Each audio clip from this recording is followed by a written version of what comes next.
Welcome, everyone. I'm Ann Delaney, board chair of the New York Women's Foundation, and I'm so happy to see all of you here today. It's our annual ritual when we wake up early, leave home before our coffee, and join each other because we feel we want to be part of the momentum that drives social change forward. Your love keeps lifting me higher, higher. I had to come back here today because I always want to be a part of what happens in this room. When 2,200 courageous, phenomenal women and some enlightened men come together to transform this city into a place that's safe and livable for everyone, I want to be in this room. So it's an honor for the New York Women's Foundation to be in the company of fierce, unfathomable leaders.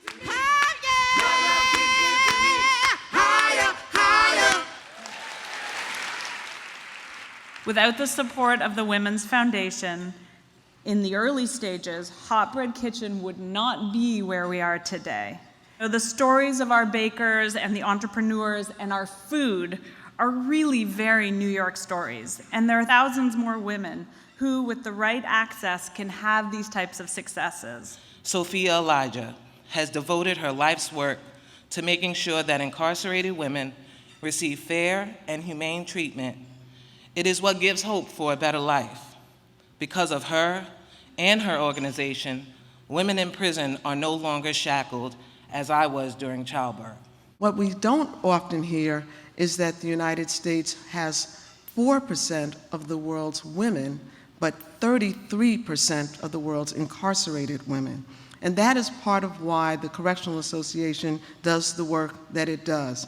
We dare each and every one of us to care about our fellow human beings, to be our sisters and our brother's keeper.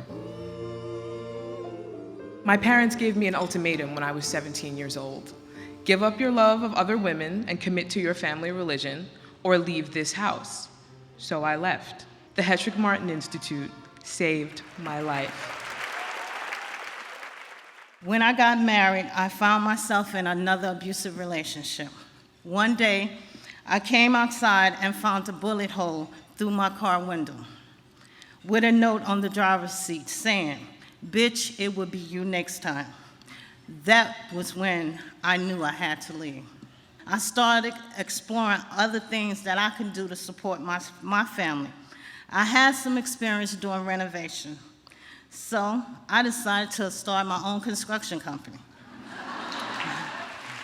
I can say today I am a certified licensed general contractor, and today Benny Day Service has grown from 4 employees. Now I have 8, I'm still growing, and I will continue to tell all women, if one door closed, just knock on the next one. We are giving out significant amount of monies year after year to incredible leaders and organizations that change the city. And that investment resulted in earnings for the women 8 times bigger than what we all together shared with them.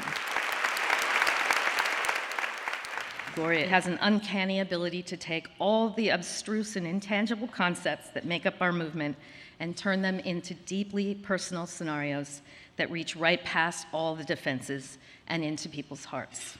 Of course, being an icon is a lonely job, and no one deserves our solidarity and love more than Gloria. So I suggest it is time for us all to step up to the front and take our place shoulder to shoulder with her. And if you look in your goodie bags, your first piece of equipment is in there. Okay, everybody smile. Okay, we're tweeting that. This is for Gloria.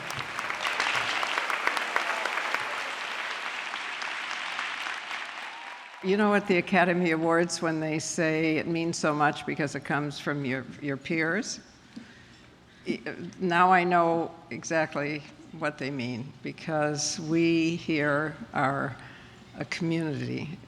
Sometimes I'm asked who I'm passing the torch to. I always say, I'm keeping my torch, thank you very much.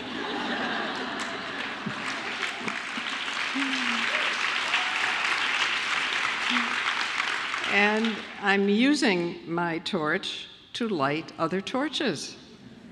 Because unless each one of us has a torch, we can't see where the hell we're going. Amazing